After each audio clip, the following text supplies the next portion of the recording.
Principle number what? 4. Here goes. You are the root of your success. I'll repeat it. You are the root of your success. Now, remember I just mentioned that my philosophy earlier was that if I got into the right business at the right time, I was certain to get rich? Well, that led to another major lesson. So I had this belief that all I needed was a hot business concept, something that others were killing it in, and then I would too, right? And I tried, but it wasn't working. You remember that? Yes? Okay. So finally, listen to this. Finally, a friend calls me up from Florida, and he tells me about this new business that he's in, and he's making a fortune, and that I have to jump in on this, and I have to start doing it on the East Coast. I remember leaving this conversation, him leaving it, and he says, "Harv, my friend, welcome to the Wealth Club." And I think you know how excited I was. I mean, he hit the right words, right? Finally, all my work, all my studying, all my everything was finally going to pay off. Finally, I was finally going to realize all my dreams. It was going to happen. Okay, fast forward exactly 5 months later. My friend, he's still killing it, even more. He's making a freaking fortune. And me, I'm losing more and more and more money. It is hemorrhaging, and I'm just about broke again. I couldn't believe it. How could this be? How could I be going bust in the same business that he's making a fortune in? I remember standing in front of the mirror, wondering what to do next. And like a ton of bricks, it hit me.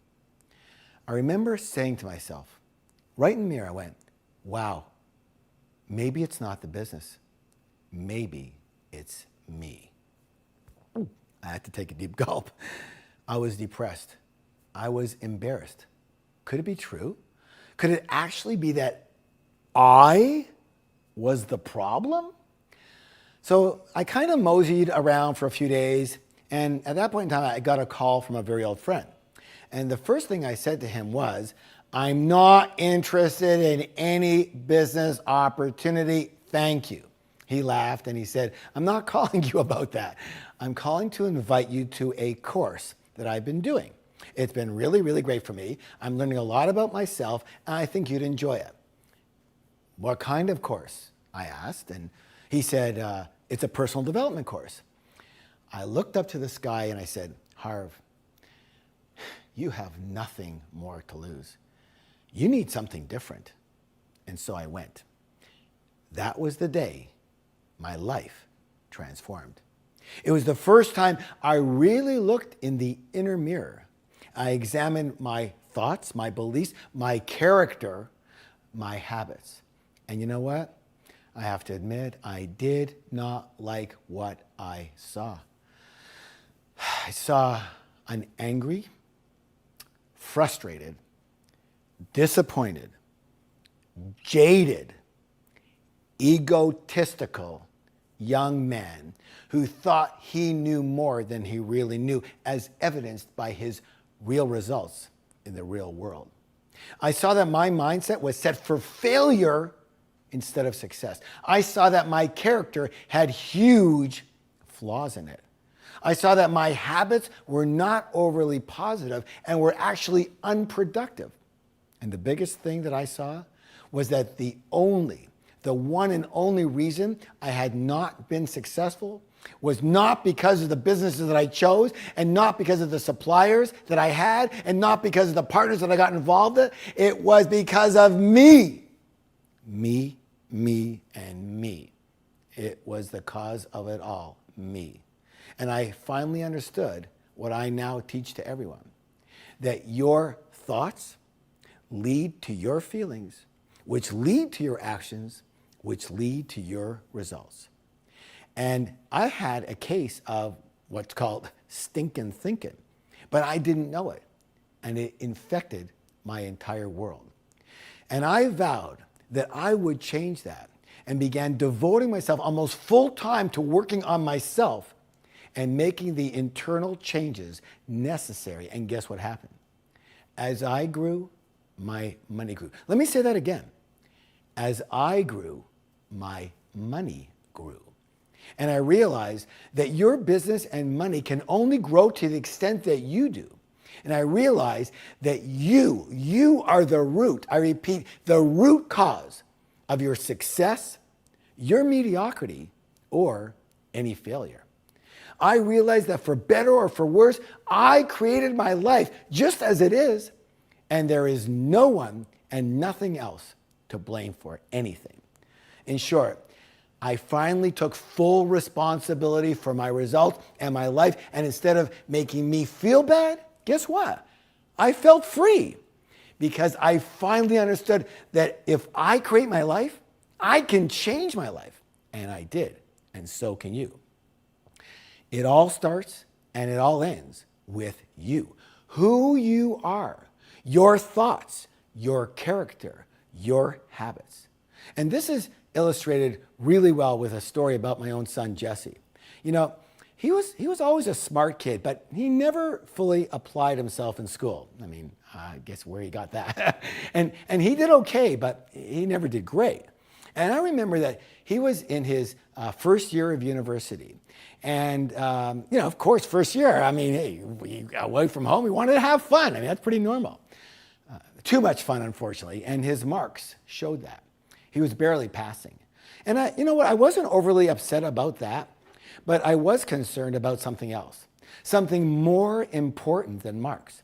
I was concerned about what was creating those poor marks. So I had a conversation with him. I said, Jess, what do you want most in your life? And he said, to be successful. I want to be a millionaire by the time I'm 30, Dad. I said, well, my son, I have some good news and maybe some not so great news. First, the good news. I really believe that you're going to be a millionaire. His face lit up. Then I said, but not for a long, long time. Maybe when you're 50. And he said, what are you saying? I don't get it. I said, yeah, I think you're going to be a millionaire when you're around 50. And I could see his disappointment. He actually got a little bit huffy and he said, Dad, how can you say that? You're usually so encouraging. That is crappy for you to say to me. And I answered, I'm saying it because it's really what I think. And he said, why do you think that? I said, because we are creatures of what? And he knew the answer. And he answered, habit. And then I hit him with the point of an arrow.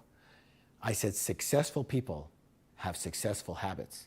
Unsuccessful people have unsuccessful habits. Which do you think you have? And he said, I don't know. I said, well then, look at your results. The only field of play that you're in right now is school.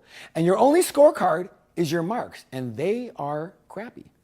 And the problem isn't that your marks aren't good right now.